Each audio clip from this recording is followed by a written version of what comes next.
遭灭还撒野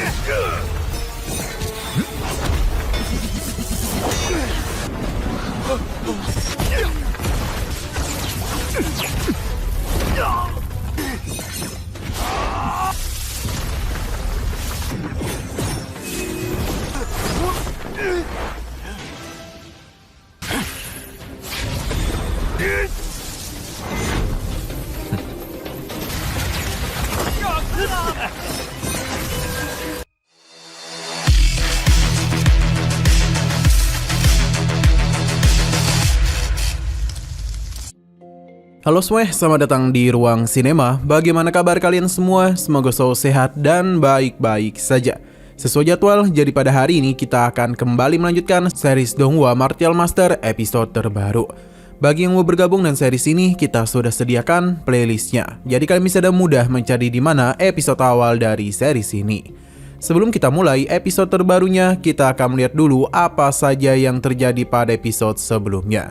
Tepatnya pada episode 619. Kemarin, Kinchen bersama yang lainnya telah melihat tindakan dari orang-orang Balai Penegak Hukum yang menjarah begitu banyak kekayaan di kota Guhua. Padahal masalah mereka hanya ada pada keluarga Si saja.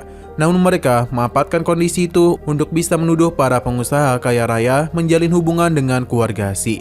Jadi karena itulah harta-harta milik mereka juga akan diambil. Kinchen pun meminta Guchen dan juga Kulodao untuk menghentikan semua itu, di mana mereka telah tiba di balai lelang Wending. Tanpa berlama-lama lagi, penyerangan pun langsung saja mereka lakukan demi bisa menghabisi pasukan itu. Apapun yang orang-orang ini lakukan, Kulodao dan Guchen dah mudah mengalahkan mereka semua, bahkan tidak memberikan kesempatan untuk meminta bantuan. Sementara itu di sisi lain, Kinchen tengah bersiap untuk memberikan hukuman kepada Qixing atas apa yang telah dia lakukan kepada kota Guhua. Sekarang kita akan melanjutkan episode terbarunya. Kinchen bersama bawahannya telah berada di atas kediaman Qixing, yang mana Guchen akan memaksa orang-orang itu untuk keluar. Kinchen pun memberikannya izin, sedangkan Mokara dan Kulodao dia minta untuk bersembunyi dulu. Mereka tidaklah mempermasalahkan hal itu dan segera kembali. Sementara itu, Guchen sangatlah bersemangat untuk bisa mengacaukan tempat tersebut. Jadi, tanpa basa-basi lagi, serangan langsung saja dia lakukan. Serangan ini besar tapi dapat ditahan oleh Qixing. Serangan besar itu dapat dirasakan oleh Qixing, jadi dia langsung saja melakukan penyerangan untuk bisa menghentikan hal itu. Alhasil, serangan Guchen pun dapat dihancurkan. Tapi Kinchen segera memberikan bantuan yang mengakibatkan ledakan besar pada tempat ini. Itu juga mengakibatkan Qixing harus mundur. Ia sepertinya cukup terkejut dengan serangan barusan. Terlebih lagi, Kinchen mulai memperlihatkan fenomena langit yang besar pada kota Guhua, diikuti juga oleh badai petir. Semua perhatian pun tertuju kepadanya. Kinchen memperkenalkan kelompoknya yang hanya menjalankan tugas jalan langit. Jadi mereka datang untuk menghukum orang jahat dan melenyapkannya.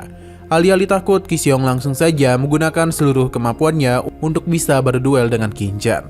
Pertarungan yang terjadi di antara mereka telah menciptakan benturan angin yang kuat. Meskipun awalnya Qixing bisa mengimbangi Kinchen, tapi seiring berjalannya waktu, perbedaan kekuatan pun mulai terlihat, di mana Kinchen bisa dengan mudah mengalahkannya.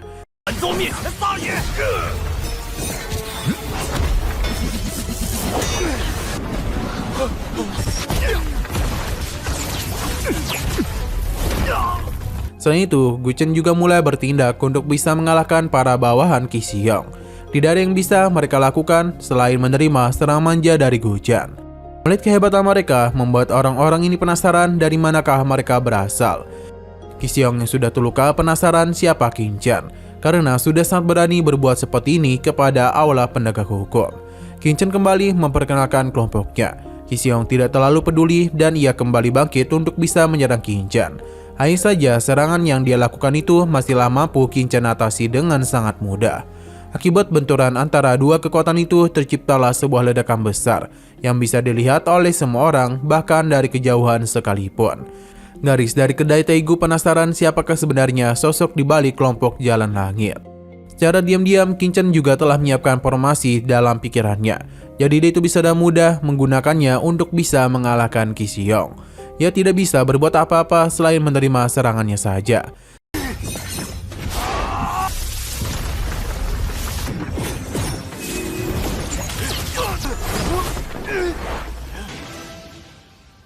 Sekali lagi Ki Xiong bertanya siapakah Qin Chen itu.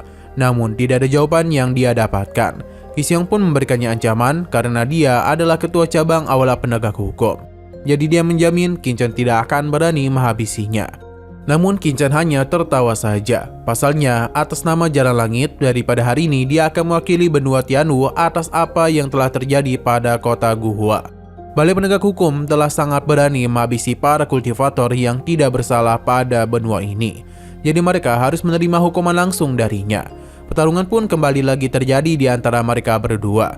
Pasalnya Ki Xiong tidak niatan untuk mati di sini. Ia pun langsung menggunakan sebuah teknik rahasia miliknya. Seketika saja kekuatan dari aura iblis masuk ke dalam tubuh Ki Xiong. Ia pun mengalami peningkatan pesat dan mengejutkan diri Qin Chen. Dan itu sempat mengejutkan Qin Chen. Terlebih lagi pergerakannya memang cepat jika dibandingkan sebelumnya. Namun semua itu bukanlah apa-apa bagi Qin Chen. Ia bisa mengatasinya dengan gerakan cepat dan juga pertahanan yang jauh lebih kuat darinya. Ki Xiong sadar betul kalau bertarung langsung dengannya bukanlah pilihan yang bijak. Karena itulah dia mulai menciptakan sebuah serangan formasi besar untuk bisa menghukum Qin Chen. Pada saat itu terdapat begitu banyak telapak tangan untuk bisa menghancurkan formasi pelindungnya.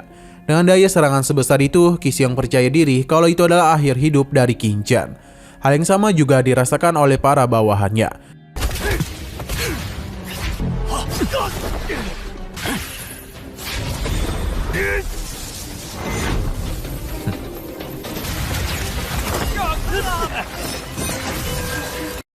Tapi hasilnya masihlah belum diketahui. Pasalnya terdapat asap yang begitu tebal. Tentu saja Qin Chen masihlah selamat yang membuat Ki Xiong sangat terkejut. Karena bagaimana bisa Qin Chen itu tidak mengalami luka apapun. Bahkan pertahanan itu tidaklah mengalami kerusakan. Ia pun bingung dan apa yang telah terjadi, begitu pula dengan para bawahannya. Qin Chen penasaran bagaimana cara dia menggunakan kekuatan ras iblis dengan Qin Chen penasaran bagaimana cara dia menggabungkan kekuatan ras iblis dengan kekuatannya sendiri. Bahkan pergabungannya itu sangat sempurna. Tidak ada kesalahan yang membuatnya merugi. Ki Xiong tidak menduga ia tahu tentang kekuatan ras iblis, yang membuat dia sadar kalau sosok ini bukanlah lawan sembarangan. Ki Xiong pun memilih pergi meninggalkan para bawahannya. Namun Qin Chen tidaklah memiliki niatan untuk membiarkan dia pergi begitu saja. Bendera formasi telah dia keluarkan untuk menahan para prajurit ini. Sedangkan Ki Xiong yang sudah membuka sebuah portal melarikan diri dengan damai. Hal itu pun membuat Kucang bingung mengapa tuannya membiarkannya pergi. Qin Chen menenangkannya, pasalnya Ki Xiong tidak akan bisa melarikan diri dari kejaran mereka.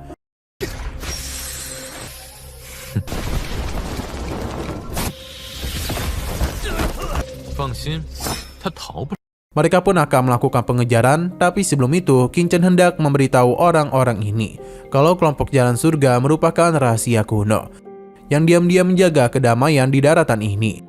Kelompok mereka tidaklah pernah menyakiti seseorang yang tidak bersalah.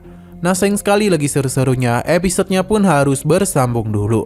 Namun sebelum kita akhiri, seperti biasa kita akan melihat preview bagian selanjutnya. Terlihat Qin Chen dan Gu Chen yang berhasil mengejar Ki Xiong. Sambil berbicara dengan mereka, dia itu tengah menyiapkan sebuah kertas jimat yang berisikan sebuah pesan. Ini akan dirinya kirim kepada Aula Penegak Hukum dan Istana Piao Miao.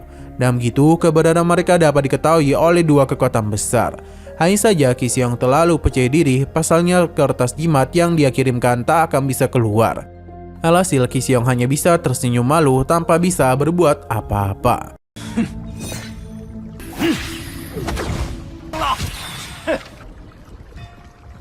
Oke, sekian dulu pada video kali ini. Untuk video selanjutnya akan segera hadir.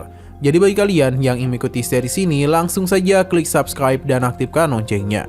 Terima kasih yang sudah menonton video sampai habis. Jika kalian suka pada video ini, klik like dan share ke teman-teman kalian tentang channel ini. Dan ditunggu aja kelanjutannya. Oke, sampai jumpa di video selanjutnya.